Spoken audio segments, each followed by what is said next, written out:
सुनावा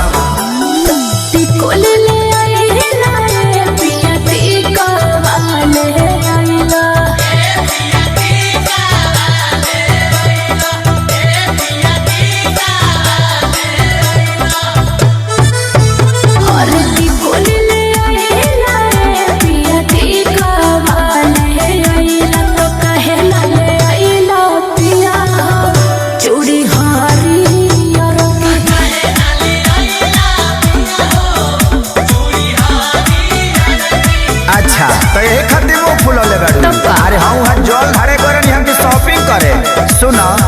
अरे टिकुली ले धनी टीका वाले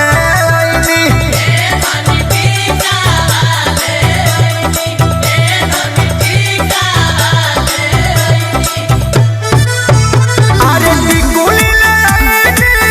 धनी टीका वाले तो जलावा चढ़ावे में भूलई चूड़ी होने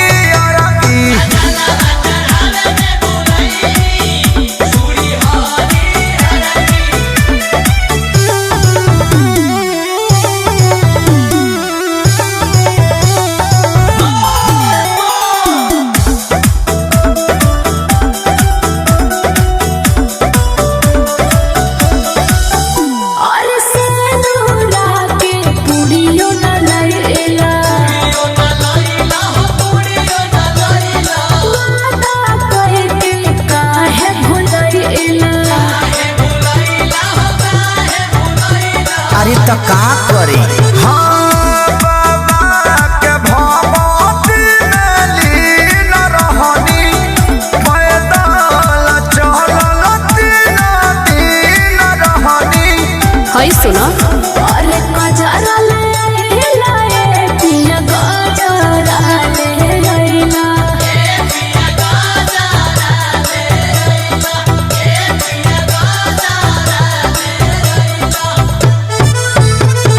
गजरा ले लाए पिया गजरा ले लैला तो कहेला ले आइला पिया हो चूड़ी हरियर के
अगला बार ना भूलब।